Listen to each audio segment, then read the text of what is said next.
Hey ambitious professionals, it's Linda Rayner of lindarainer.com, guiding you to a career and life you'll truly enjoy. And in today's video, I'm going to teach you 4 key strategies on how to really succeed in a senior level interview. So when I say senior, I mean anything that is manager and beyond.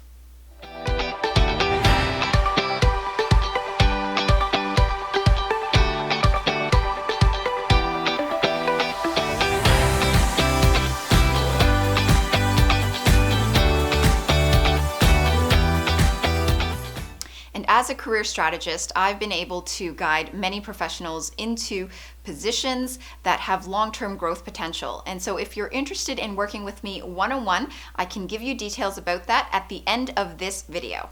Strategy number 1 is to start your answers by giving the lay of the land. When it comes to senior level interviews, they're not looking for just your basic technical skill sets as they would be in lower level positions.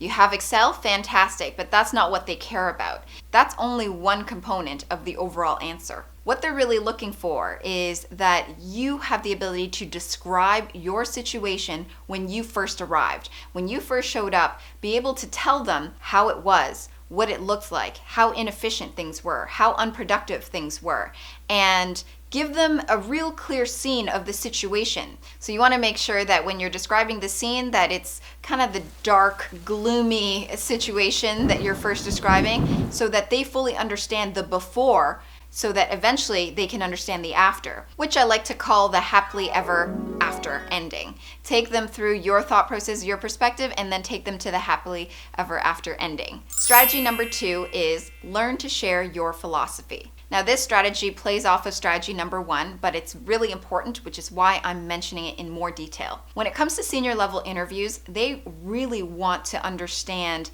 how you, as the leader of the organization, was able to impact change in your department or your company.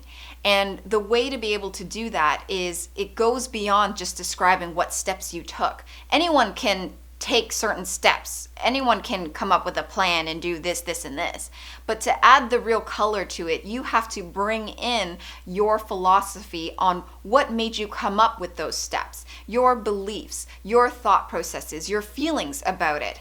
And when you can start to incorporate that into your discussion with the interviewer, it's going to allow them to truly understand you, your character, and how you can play a role in their organization. So it's going to allow them to really be able to picture you in the company, especially if they agree with your approach and they agree with your philosophy. So for example, let's say that in the interview they ask you a question like, how would you handle a team of difficult employees? The typical answer a lot of people give is they just dive right into the steps. Well, I would do this, I would do that, and try to go through the whole series of steps, which is not the way you want to answer it. Instead, you want to start it off with a bit of your philosophy. You could probably say something along the lines of, when it comes to managing others, my philosophy is based on the idea that blank, whatever, insert your philosophy, insert your framework, whatever it is that you believe when it comes to managing difficult employees.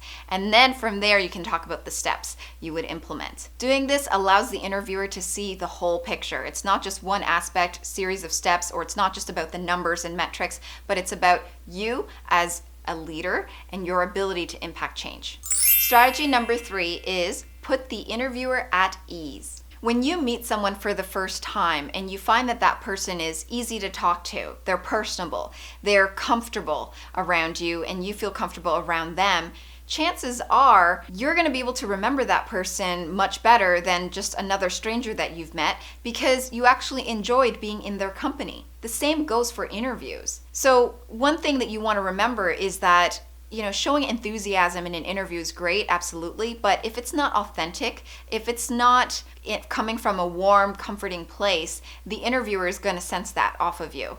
And so one way to be able to do this is, first, you have to make yourself comfortable. If you want the interviewer to feel at ease, you need to make yourself feel at ease first. So, for example, when you walk into the room, what you can do is when you're stretching out your hand to shake theirs, you want to imagine yourself internally radiating this warm, positive energy to that person. You're looking at them in the eyes, you're radiating this loving, warm energy to them.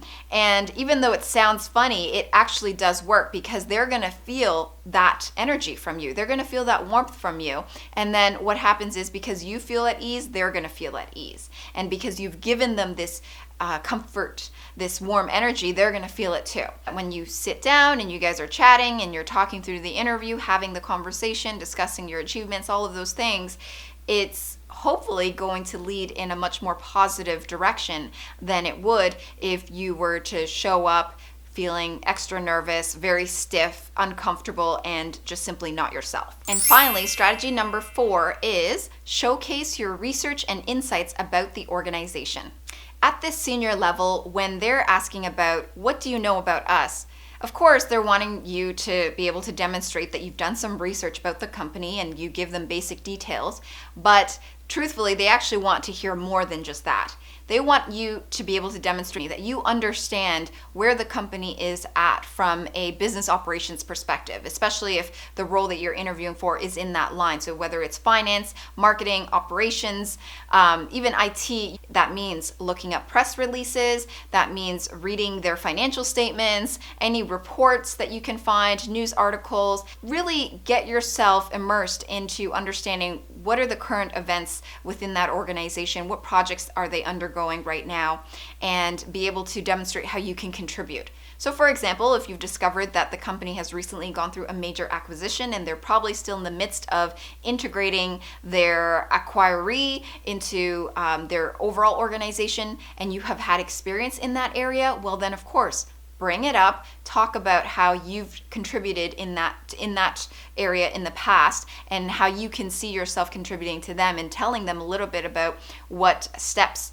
would need to be implemented at this point moving forward, or what suggestions you have. You know, being able to converse with them at that level is really going to impress them, especially because the interviewers at this stage are likely the people who are leading the organization, like head honcho kind of thing. And if that's the case, you want to be able to do your research and be able to showcase that in a positive way. So there you have it, my 4 key strategies on how to succeed in senior level interviews. If you're an experienced level professional, you've been trying to go for interviews, you've not been successful in landing job offers, and you find that it's time that you need some professional advice, feel free to reach out to me and we can book a call to see if my program, Stand Out Get Hired, would be a fit for you. You just head on over to lindarayner.com/standoutgethired. The link is also down below in the description box.